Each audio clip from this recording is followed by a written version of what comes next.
Temporary life permanent life part 2. இதில் first வந்து health issues. மனுஷனாக பிறந்த எல்லாருக்குமே ஏதோ ஒரு நோய், சின்ன தலைவலி, கை கால் வலியிலேருந்து கேன்சர், எய்ட்ஸ் அப்படின்னு சொல்லிட்டு பெரிய நோய்கள்லாம் இருக்குது. தினம் பிபி மாத்திரை அந்த மாதிரி எடுக்கிறவங்களும் இருக்காங்க. சில நோய்களுக்கு மருந்தே கூட இன்னும் கண்டுபிடிக்கல. சில பேர் வந்து குடிக்கிறதுனால, சிகரெட் பிடிக்கிறதுனால அவங்களுக்கு கேன்சர், டிபி அந்த மாதிரி நோய் வருது. இன்னும் சிக்கன் நிறையா சாப்பிட்றதுனால சின்ன வயசுலேயே மெச்சூர்ட் ஆகுறது, இல்லைனா இன்ஃபர்டிலிட்டி, அது மாதிரி நிறையா இஷ்யூஸ் இருக்குது.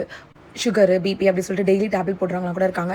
இதை தவிர்த்து பிறக்கும் போதே சில குறைகளோட கூட பிறக்கிறாங்க. லைக் கண்ணு தெரியாமல் இருக்கிறது, இன்னும் மூளை வளர்ச்சி கம்மியாக, ஊனமாக, அந்த மாதிரி சொல்லிட்டு நிறையா இருக்குது. இது எல்லாமே இந்த உலகத்தில் இருக்கிற சாபத்தினால, பாவத்தினால நம்ம சொல்லலாம். இதுக்கான சொல்யூஷன்ஸ் என்னன்னு சொல்லி பார்த்தீங்கன்னா, நம்ம எல்லாருக்குமே தெரியும், அவருடைய தழும்புகளால் நம்ம குணமாகிறோம். அதை தவிர்த்து கடவுள் நல்ல மருத்துவர்களை கொடுத்துருக்காங்க. அதுக்கான மெடிகேஷன்ஸ் நம்ம கரெக்டாக எடுக்கணும். நம்ம ஹெல்த்தை நம்ம நல்லா பார்த்துக்கணும். வெளிப்படுத்துதல் 22:2-3 நகரத்து வீதியின் மத்தியிலும் நதியின் இரு கரையிலும் 12 விதமான கனிகளை தரும் ஜீவ விருட்சம் இருந்தது. அது மாதந்தோறும் தன் கனியை கொடுக்கும். அந்த விருட்சத்தின் இலைகள் ஜனங்கள் ஆரோக்கியம் அடைவதற்கு ஏதுவானவைகள். ஸோ அந்த ஜீவ விருட்சம் எப்படி இருக்கும்னா, அந்த பரிசுத்த நகரம், அந்த சிட்டிக்கு சென்டர்லையும் அந்த ரிவருக்கு 2 சைட்லையும் இருக்குமா. நமக்கு நேச்சுரலாகவே அப்படி தானே, ஆறு ஓடுதுன்னா அதுக்கு 2 சைட்லையும் கண்டிப்பாக மரங்க இருக்க தான் செய்யும். அதில் 12 மாதத்துக்கும் 12 விதமான ஃப்ரூட்ஸ் இருக்குமா. யோசிச்சு பாருங்களேன். லைக் ஒரு மாதம் ஃபுல்லாக ஆப்பிளும், இன்னொரு மாதம் ஃபுல்லாக வாட்டர் மெலன், அந்த மாதிரி இருக்குமோ. ஆக மொத்தம் அந்த ஜீவ விருட்சங்கிறது நம்ம லைஃப் லாங் உயிரோட இருக்கிறதுக்கு, ஆனால் அதனுடைய இலைகள் நம்ம எல்லாமே ஆரோக்கியம் அடைவதற்கு ஏதுவானவைகள்னு சொல்லி பைபிள் சொல்லுது. இப்போ நம்ம வீட்லேயும் நமக்கு சளி எதுவும் பிடிச்சதுன்னா, நம்ம அம்மாங்க என்ன பாட்டிங்க துளசி இலை, கற்பூரவள்ளி இலையை காய்ச்சி தருது, இந்த மாதிரிலாம் இருக்குது. ஸோ நம்ம இந்த உலகத்தில் வாழ்கிற வாழ்க்கைக்கும் ஹெவனில் நம்ம வாழ போகிற வாழ்க்கைக்கும் காட் வந்து ஓரளவுக்கு ஈக்குவலாக தான் வச்சுருக்காங்க. அப்படின்னா தான் நமக்கு வந்து ரொம்ப வித்தியாசமாக தெரியாது. பட் ஸ்டில் அது வந்து ரொம்ப ப்ரெஷியஸானது. நம்ம உலகத்தில் வாழ்கிறது வந்து ஒரு சின்ன டெம்பரரியான லைஃப். ஸோ சில நோய்கள் இந்த உலக வாழ்க்கையிலே நமக்கு க்யூர் ஆகலை அப்படின்னா நம்ம ஃபீல் பண்ண தேவையில்லை. கண்டிப்பாக நம்ம பரலோகத்துக்கு போனாலும் அதுக்கான சுகம், அதுக்கான விடுதலை நமக்கு இருக்க தான் போகுது.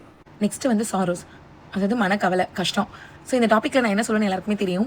எல்லாருக்குமே ஏதோ ஒரு கஷ்டம், ஒரு தேவை இருந்துகிட்டே தாங்க இருக்குது. மைண்டில் ஏதாவது ஒன்று ஓடிட்டே தான் இருக்கும்.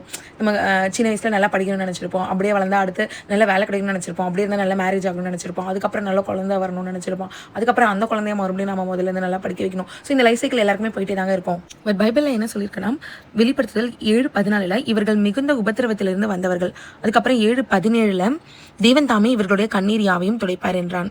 ஸோ உபத்திரவம்னா நம்ம தப்பு செய்கிறதுனால, இல்லை நம்ம போய் சொல்லி மாட்டிக்கிட்டு கஷ்டப்படுறது அந்த மாதிரி கிடையாதுங்க. நம்ம பரிசுத்தமாக வாழ்கிறதுல நமக்கு ஒரு தொந்தரவு வரலாம். லைக் நம்ம லஞ்சம் வாங்கக்கூடாதுன்னு இருப்போம், கடவுளுக்கு பிரியமாக இருப்போம், நான் அந்த இடத்துல பொய் சாட்சி சொல்கிற மாதிரி வருது. ஸோ இந்த மாதிரி உபத்திரவத்துலேயும் தன்னை பரிசுத்தமாக காத்துக்கிறது. ஸோ அவருடைய ஊழியத்தை நம்ம செய்யும்போது ரத்த சாட்சியாக மறிக்கிறது, இந்த மாதிரி நிறையா இருக்குது. இப்போ பைபிளில் பார்த்தீங்கன்னா எல்லா மனுஷனுக்குமே ஒரு பர்பஸ் இருக்கும். மோசே, ஆபிரகாம்லேருந்து என் ஜீசஸ்கே வந்து இந்த உலகத்தில் பிறந்து அவருடைய ரத்தத்தை சிந்தி மீட்புங்கிறத நமக்கு தரணும், உயிரோட எழுந்து அந்த பரிசுத்தாவியினர் நமக்கு கிடைக்கணும் அப்படின்னு சொல்லிட்டு ஒரு பர்பஸ் இருந்துச்சு. பட் யோபுங்கிற ஒரு மனுஷனா சோதனைக்காகவே பிறந்திருக்காருங்க. யோபு 14:22 அவன் மாம்சம் அவனில் இருக்கும் அளவும் அதற்கு நோவிருக்கும், அவன் ஆத்மா அவனுக்குள் இருக்கும் மட்டும் அதற்கு துக்கம் உண்டு என்றான். ஸோ நம்ம உயிரோடு இருக்கிற வரைக்கும் இந்த ஃப்ளஷ் பாடிக்கு ஏதோ ஒரு நோவு, வலி இருக்க தான் செய்யும், மனசு கஷ்டமும் இருக்க தான் செய்யும். ஃபைனலாக யோபுக்கு என்னாச்சு நம்ம எல்லாருக்குமே தெரியும். அவர் இழந்த எல்லாமே திரும்ப பெற்றுக்கொண்டார். அவருடைய மாம்சத்துக்கான அந்த நோயும் போயிடுச்சு. அவர் இழந்த குமாரர்கள், அதுக்கப்புறம் ஆஸ்திகள் எல்லாத்தையுமே அவர் வந்து டபுளாகவே பெற்றுக்கொண்டாங்க. இதே மாதிரி லாசருங்கிறவரையும் நமக்கு தெரியும். லாசரு ஐஸ்வர்யவான் கதையில் லாசர் இந்த உலகத்தில் வாழ்ற வரைக்கும் ரொம்ப கஷ்டப்பட்டாங்க. அவங்களுக்கு நோயும் இருந்துச்சு. பட் இந்த உலகத்திலேயே அவருக்கு வந்து கியூர் ஆகலை. ஆனால் இறந்ததுக்கு அப்புறம் அவர் இருந்ததும் ஆபிரகாமோட மடியில். ஸோ ஹெல்த் இஷ்யூஸும் சாரோஸும் நமக்கு வந்து இந்த உலகத்தில் டிஃபால்ட்டாக வச்சு, இன்கேஸ் இந்த உலகத்தில் நமக்கு கியூர் ஆகலைன்னா பரலோகத்துக்கு போகும்போது கண்டிப்பாக நமக்கு எல்லாமே கியூர் பண்ணிடுவார் காடு. Next qualification. அதாவது பிறந்த எல்லாருமே யாரோ போனால் நமக்கு தெரியும். ஆனால் இந்த உலக வாழ்க்கையை வாழ்கிறதுக்கு ஏதோ ஒரு எஜுகேஷன், குவாலிஃபிகேஷன் நம்ம வந்து எடுத்துக்கிறோம். சின்ன பேச்சுலர் டிகிரிலேருந்து engineer, doctor, master degrees, PhD, doctorate, கரஸ் அப்படின்னு சொல்லிட்டு நம்ம நிறையா படிக்கிறோம். ஸோ ஏதோ ஒரு வேலை நம்ம செஞ்சு நம்ம படித்ததுக்கு ஏற்ற மாதிரி, இல்லை நம்மளுடைய ஓன் பிஸ்னஸை நம்ம ரன் பண்ணி இந்த உலக லைஃப் நம்ம வாழ்கிறோம். தன்னுடைய ஃபியூச்சர் ஜென்ரேஷனையும் நம்ம என்ன பண்ணுறோம், காப்பாற்றுறோம். மீன்ஸ் நம்மளுடைய பிள்ளைங்களுக்கும் நம்ம சொத்து சேர்த்து வைக்கிறோம். பிறந்த எல்லாருமே சாக்க போகிறோங்கிற உண்மையை அக்செப்ட் பண்ண மாதிரி, செத்ததுக்கு அப்புறம் பரலோகம் நரகம் இருக்குங்கிறதையும் நம்ம கண்டிப்பாக அந்த உண்மையை நம்ம ஏற்றுக்கணும். அதில் ஒரு பார்ட் ஹெவன், பரலோகத்துக்கு போகணும்னா அதுக்கான குவாலிஃபிகேஷன் என்னன்னு சொல்லி பார்த்தீங்கன்னா, வெளிப்படுத்துதல் 21:27 தீட்டுள்ளதும் அருவருப்பையும் பொய்யையும் நடப்பிக்கிறதும் ஆகிய ஒன்றும் அதில் பிரவேசிப்பதில்லை. எபேசியர் 5:5 விபச்சாரக்காரனாவது, அசுத்தனாவது, விக்கிரக ஆராதனைக்காரனாகிய, பொருளாசைக்காரனாவது தேவனுடைய ராஜ்யமாகிய கிறிஸ்துவின் ராஜ்யத்திலே சுதந்திரம் அடைவதில்லை என்று அறிந்திருக்கிறீர்களே. அப்புறம் கலாத்தியர் 5:19-21 மாம்சத்தின் கிரியைகள் வெளியரங்கமாய் இருக்கின்றன. அவையாவன விபசாரம், வேசித்தனம், அசுத்தம், காமவிகாரம், விக்கிரகாராதனை, பில்லி சுனியம், பகைகள், விரோதங்கள், வைராக்கியங்கள், கோபங்கள், சண்டைகள், பிரிவினைகள், மார்க்க பேதங்கள், பொறாமைகள், கொலைகள், வெறிகள், களியாட்டுகள் முதலானவைகளை. இப்படிப்பட்டவைகளை செய்கிறவர்கள் தேவனுடைய ராஜ்யத்தை சுதந்திரிப்பதில்லை என்று முன்னே நான் உங்களுக்கு சொன்னது போல இப்பொழுதும் உங்களுக்கு சொல்கிறேன். அப்புறம் வெளிப்படுத்துதல் 22:15 நாய்களும் சூனியக்காரரும் விபசாரக்காரரும் கொலைபாதகரும் விக்கிரகாராதனைக்காரரும் பொய்யை விரும்பி அதன்படி செய்கிற யாவரும் புறம்பே இருப்பார்கள். 1 கொரிந்தியர் 6:9-10 அநியாயக்காரர் தேவனுடைய ராஜ்யத்தை சுதந்திரிப்பதில்லை என்று அறியீர்களா? வஞ்சிக்கப்படாதிருங்கள். வீசி மார்க்கத்தாரும் விக்கிரகாராதனைக்காரரும் விபசாரக்காரரும் சுய புணர்ச்சிக்காரரும் ஆண் புணர்ச்சிக்காரரும் திருடரும் பொருளாசைக்காரரும் வெறியரும் உதாசீனரும் கொள்ளைக்காரரும் தேவனுடைய ராஜ்யத்தை சுதந்திரிப்பதில்லை. நான் எக்ஸ்பிளைன் பண்ணவே தேவையில்லை. ஸோ எந்த தப்பு பண்ணாமல் நல்ல பிள்ளையாக இருந்தாலே போதுங்க. அதே போல் நம்மளுடைய குவாலிஃபிகேஷனில் நமக்கு தெரிஞ்சதை நம்ம பிள்ளைங்களுக்கு நம்ம சொல்லித்தர மாதிரி ஸ்பிரிச்சுவல் எஜுகேஷனும் கண்டிப்பாக நம்ம குழந்தைங்களுக்கு சொல்லித்தரணும். ஒரு வேலை இல்லைனா இன்னொரு வேலை செஞ்சுக்கலாம். அதாவது ஐடியில் டவுன் ஆயிடுச்சுன்னா டீ கடை வச்சு கூட பிடிச்சிக்கலாம். ஆனால் பரலோகம்னு ஒன்றும் இல்லைனா நரகம் தான் இருக்குது. அது ரொம்ப மோசமானது. அதை பற்றி அப்புறம் பேசலாம். இப்படி யோசிச்சு பாருங்களேன். ஒரு பிளம்பர் இருக்காங்க, இங்கே வந்து ஒரு ஹார்ட் சர்ஜியன் இருக்காங்கன்னு வச்சுக்கோங்களேன். பிளம்பர் என்ன சொல்லுவான்? பைப்பில் ஏதோ ஒரு அழுக்கு இல்லை கல் ஏதோ டஸ்ட் வந்து அடைச்சிட்டு இருக்குது அப்படின்னு அவன் சொல்லுவான். ஆனால் ஹார்ட் சர்ஜியன் ரத்த குழாயில் கொழுப்பு வந்து அடைச்சிட்டு இருக்குது. ஸோ அதுக்கு வந்து நம்ம ஆன்ஜியோகிராம் எல்லாம் ஓப்பன் ஹார்ட் சர்ஜரி பண்ணணும் அப்படின்னு சொல்லிட்டு நிறைய இருக்குது. எப்படி ஒரு பிளம்பரால் அந்த பெரிய ஹார்ட் சர்ஜியான் செய்கிற வேலையை பண்ண முடியாதோ அதே போல் ஒரு பாவம் செய்கிறவனால பரலோகத்துக்கு வரவே முடியாதுங்க. வந்தால் எப்படி இருக்கும் சும்மா இமேஜின் பண்ணி பாருங்களேன். என்னடா எல்லாரும் ரொம்ப நல்லவங்களா இருக்காங்க, ஒரே பழமாக சுற்றுதுங்களே அப்படின்லாம் இருக்கும்ல. பட் அதெல்லாம் நடக்க போகிறது இல்லை, ஜஸ்ட் இமேஜினேஷன் தான். ஓகே, நெக்ஸ்ட்டு வந்து மணி.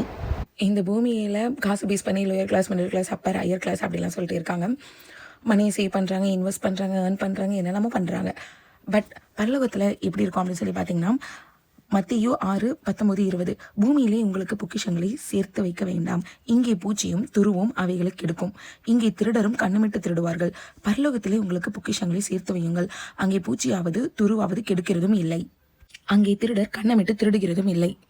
ஸோ பூமியில் பொக்கிஷத்தை சேர்த்து வைக்காதீங்க, பரலோகத்தில் சேர்த்து வைங்கன்னு சொல்கிறாங்க.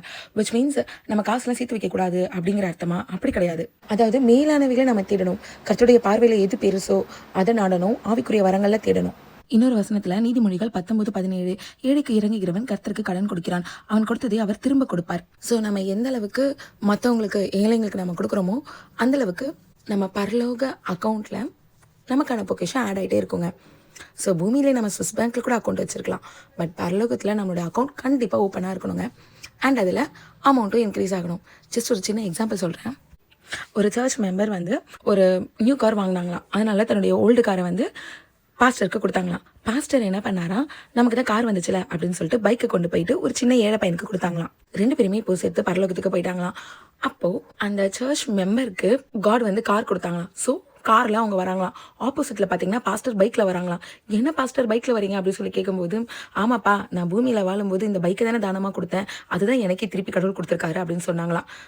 உடனே இவங்க நினச்சாங்க, நானாவது பரவாயில்ல பின்னாடி பிஷப் சைக்கிள் எல்லாம் வராரு அப்படின்னாங்களா. ஜஸ்ட் ஒரு ஃபண்ணுக்காக தாங்க. பட் நம்ம எந்த அளவுக்கு இந்த பூமியில் கொடுக்குறோமோ அந்த அளவுக்கு நமக்கு பரலோகத்தில் சேவ் ஆகுங்க. ஸோ இதெல்லாம் கூட நமக்கு கண்டிப்பாக பைபிள் படிக்கிறவங்க சர்ச்சுக்கு போகிறவங்க நமக்கு தெரிஞ்சிருக்கலாம். ஸோ இதுக்கான நெக்ஸ்ட் லெவல் நெக்ஸ்ட் வீடியோவில் பார்க்கலாம். தேங்க்யூ.